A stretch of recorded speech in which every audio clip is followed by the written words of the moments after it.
Mainit na balita. Paano nga naman imbestigahan ni Tulfo dahil magkakasama sila nila Kumar. Okay? Magkakasama sila ng mga kasabwat ni Lisa. Kaya nga ang asawa ni Tulfong kongresista din sa party list. Nakita nyo yan. Asawa ni Tulfo, konektado kay James Kumar. Maharlika, naglabas ng matinding ebidensya. Isa na namang panibagong revelasyon mula sa pinaka-kontrobersyal na political vlogger sa bansa na si Maharlika. Patungkol ito sa may bahay ni Senator Raffy Tulfo na di umano ay may litrato kasama ang palaging binabanggit na pangalan na si James Kumar na di umano'y dawit sa mga sindikato at nakasandal sa mga matataas na opisyal ng gobyerno. Kung ating matatandaan, ay naputol nga ang pagdinig patungkol sa mga kahinahinalang sunod-sunod na pagkapanalo sa loto nang wala man ng abiso mula sa senador kung ano na nga ba ang nangyari. Dahil marami nga sa mga kababayan natin ang nag-aabang kung mabibigyan ba ng solusyon. Ngunit, magpasa hanggang ngayon ay nakapwesto pa din si Mel Robles bilang General Manager ng PCSO na hinihinalang pasimuno ng mga dayaan at patuloy pa din ang mga pagkapanalo sa loto ng mga di umano'y lone bettor na tila'y pinapanalo lang para huthutan ng pera ang PCSO at ang mga pobreng taong bayan. Pinulgar nga ni Maharlika na matagal na palang magkakilala itong si James Kumar na di umano'y mastermind ng sindikato dito sa bansa at si First Lady Liza Araneta Marcos na siyang utak di umano ng lahat ng mga kababalaghang nangyayari. Malaki nga ang posibilidad sa lumabas na usap-usapan patungkol sa isyu noon na di umano'y naareglo na nga ang kampo ni Senator Raffy Tulfo upang itikom na ang bibig patungkol sa loto issues. Mapapatunayan sa mga litratong kumakalat na magkasama si Senator Tulfo at si James Kumar na tao din pala ni First Lady. Gayon din ang may bahay ni Senator Raffy Tulfo na may litrato din kasama si Kumar na talagang nakakagulat dahil nga sa mga istoryang bumabalot tungkol sa pagkatao nitong si James Kumar. Ang fraudulent lotto winners ni Mel Robles. Kaya nga di ba si Tulfo wala ring kwenta. Nagbida-bidahan ng hinayupa. During the hearing, inamin mismo na fabricated ang picture na ipinakita ni Mel Robles na may nanalong loto. Pero paano nga naman imbestigahan ni Tulfo dahil magkakasama sila nila Kumar. Okay? Magkakasama sila ng mga kasabwat ni Lisa. Kaya nga sabi ko, itong picture na ito, paano mag-iimbestiga yan? Alakihan natin. Ang asawa ni Tulfong kongresista din sa party list. Nakita nyo yan? Mga kababayan. Ano ang mga relasyon ng mga yan? You know? Bakit sila nagsasama-sama? Ano ang meron niya mga yan?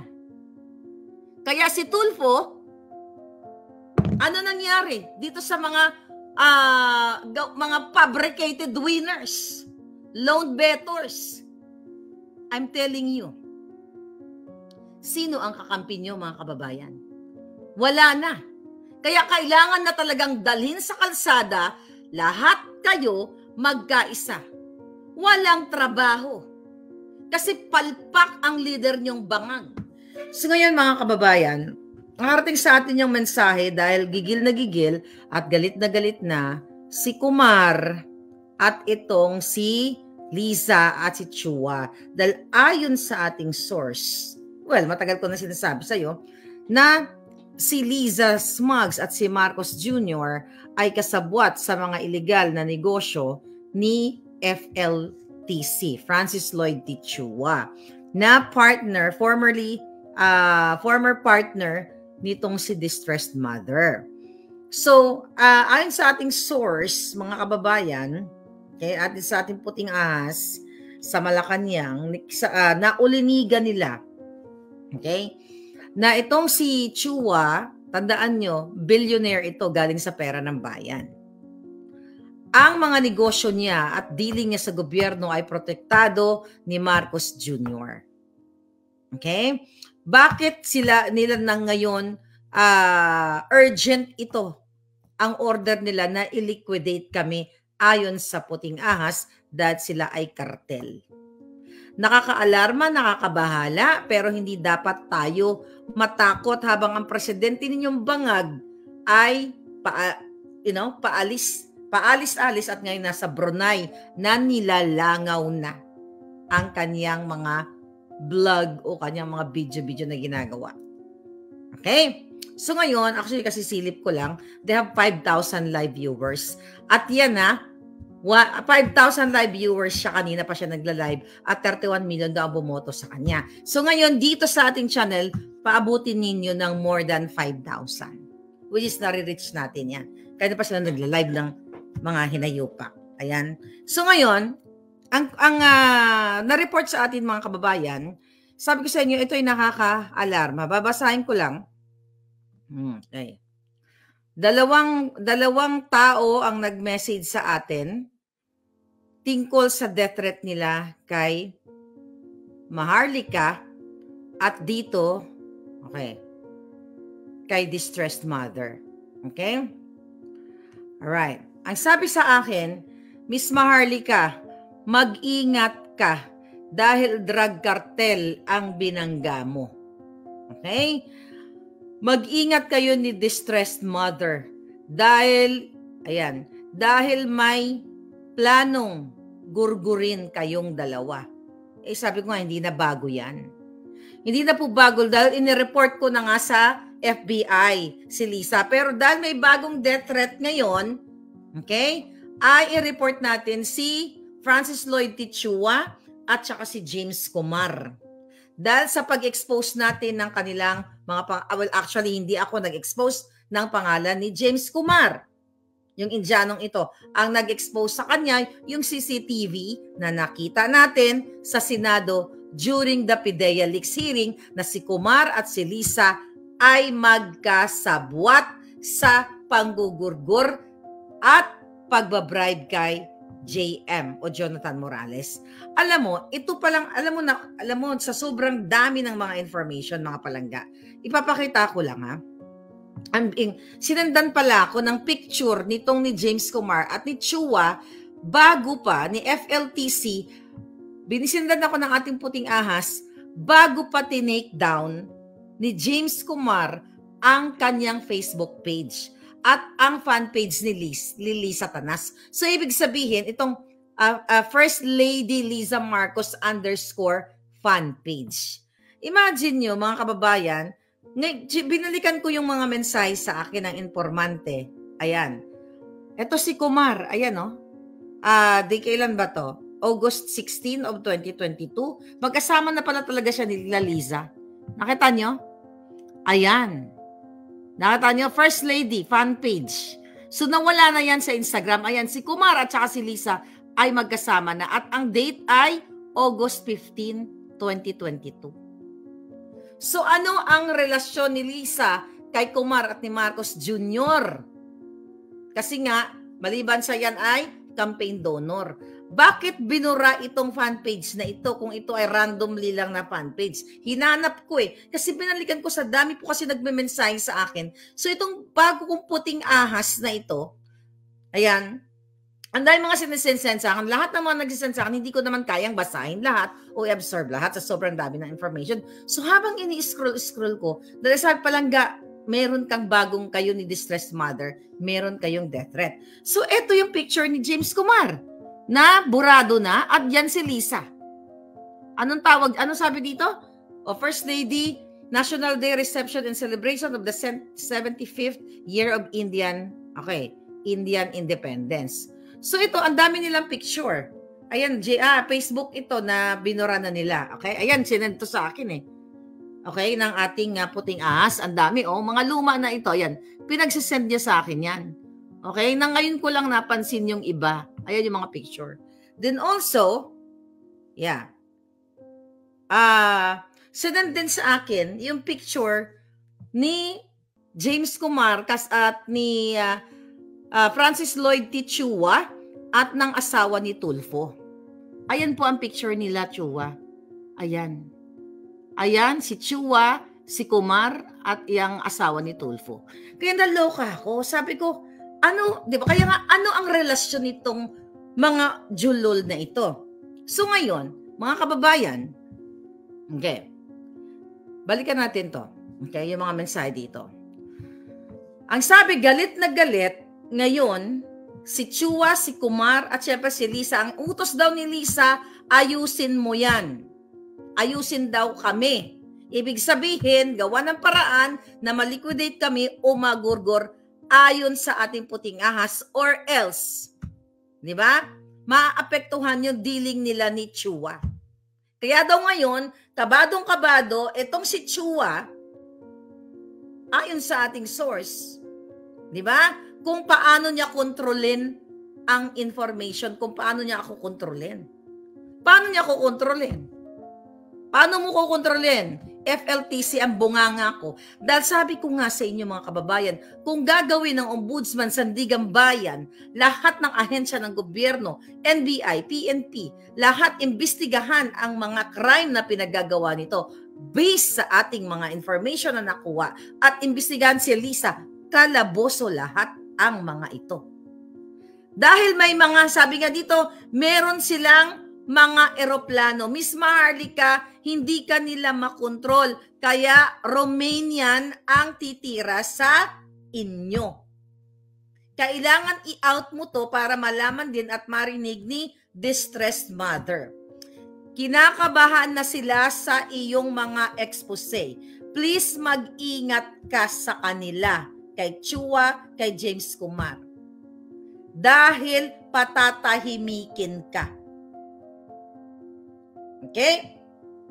Ngayon, ang mga koneksyon ng mga ito ay mga may mga cartel partner sila. Si Lisa Araneta Marcos at other business partners, sabi niya, ay inaatasan itong si Chua at sila Kumar kung paano kayo mapatatahimik. Alright? So, kailangan mo silang i-expose. Ngayon, mga kababayan, lingid sa kaalaman, na-broadcast na ba ito? Binabalikan ko itong puting ahas na ito. Meron pala siyang message sa akin. I think kailan to last nung April. Sabi niya, Miss Maharlika, at least, sabi niya, also sabi niya, last year, sabi niya, there was a coup, okay? Coup at EEI company. Helen Yuchenko, they sold her shares to FLTC and stepped down from the board of EEI. Okay? We think, sabi niya dito, she was forced or blackmailed to do so that FLTC or Francis Lloyd Chua can take control over the biggest construction company of the Philippines. It also fits in their system of money laundering, pulburon, arms, corruption, bidding on government projects, cartel, drug transport. Kasi protektado siya ni Bongbong at ni Lisa. Sabi niya, FLTC is the spider in web who controls the system, and Bongbong and Lisa are the biggest beneficiaries of this system. Miss Maharlika, don't forget, Imelda Marcos stole more than $200 million from the Philippines Treasury. They are doing the same, and FLTC has the system and the contacts. So spiderweb, si FLTC daw ang spiderweb, yung gumagawa ng technical part, at si Marcos Jr. at Liza at ang pamilya niya ang nagbibeneficiaryo o nagbibenefit. Okay? Sabi niya, they are doing the same thing. The same. And FLTC has the system and the contacts. That is why he is becoming very important to Marcos, and Lam is the fundraiser. Si Lisa Marcos ang nagpoprotekta ayon sa ating puting ahas kay Francis Lloyd Chua, Tichua, sa kanyang mga black dealings or yung mga illegal na business na ginagamit ang government based sa ating informante. Okay? Ms. Maharlika, would not be surprised if FLTC is protected by them, or maybe, sabi niya na, or has diplomate status. baka diplomatic status pa daw o may diplomatic passport pa si FLTC para mag-in and out sa country katulad ng ginawa. Baka nga appointed hindi natin alam. Katulad kay Michael Mann na itinago nila na diplomatic passport. Ito po ay hindi ito galing sa akin. Ito yung mga concern na nasa gobyerno na mismong nakapaligid kay Lisa na gustong ipaalam sa inyo. Okay? Okay. Si FLTC ay mayroong ito. FLTC has armed bodyguards. So, sinabi ko sa inyo, bulletproof ang bahay, may private planes and helicopter, construction company, Banana. Ito yung mga kumpanya niya. Fleet of transport ships, all the ingredients of drug transport, of course, this needs to be, sabi niya, investigated by the ombudsman ng government institution. Okay? Kailangan imbestigahan para makita sa taong bayan, ombudsman, lahat ng sangay ng gobyerno, yung mga binanggit natin, Sandigan Bayan, dahil si Marcos Jr. ang involved. Pinapayagan ni Marcos Jr. itong mga taong ito para ransakin ang pera ninyo. May private planes, may helicopter. Ito yung mga company, Sandigan Bayan, anong ginagawa ninyo? Commission on Audit, anong ginagawa nyo? Ang dali lang huliin ito. Pero kung kayo ay kumigdila sa kipay ni Liza, kiss-ass kayo. Siyempre, hindi nyo gagawin ang trabaho nyo. Binibigay ko sa inyong information coming from our Putingas. Sabi niya dito, all the ingredients for drug transport, of course, sabi niya, kailangan imbestigahan ng mga sangay ng gobyerno. Just follow the money and don't be surprised. Sabi niya, it will end into private accounts in Singapore or the British Virgin Island. And if you could waterboard, sabi niya FLTC, he could lead to impeach Marcos and destroy Liza Araneta Marcos. FLTC is their strongest pawn now, but also their weakest. So may sinend siyang link sa akin. Okay? May sinend siyang link sa akin from Bilyonaryo, dated May 24, 2023. Dolomite Beach developer Francis Lloyd Chua replaces Greg Yu on EEI board. Okay? So, siya ay developer, part siya ng, developer siya ng Dolomite. Okay. Engineer Francis Lloyd Chua has joined the board of construction giant EEI. Di ba si Martin Romualdez ay nandiyan din? Chua replaced AutoNation Group Chairman Greg Yu, who resigned on May 23. Chua's company, Industry Holdings and Development Corporation, acquired a 14.35% stake in EEI from the Yutchenko family's House of Investment for 1.08 billion. EEI considers IHDC as its strategic partner for expansion and instruction, as IHDC has interest in construction supply, logistics, and property sectors. Previously, HI had sold 20% of its stake in EEI RYM. Romualdez ito. Ay, RYM. EEI to RYM. Business management for 1.25 billion. Billionario.com first reported that HI plans to sell its remaining 20% stake on EEI. Chua, a civil engineer, graduate from the University of San Carlos, also owns Mac Builders, the company, and awarded 389 million contract to build controversial Dolomite Beach in Manila Bay. So ito'y dapat imbestigahan. Well, sabi ko nga, mga kababayan, walang mag-iimbestiga hanggang si Liza, Satanas at si Marcos Jr. ang nandiyan. Diba? Walang mag-iimbestiga.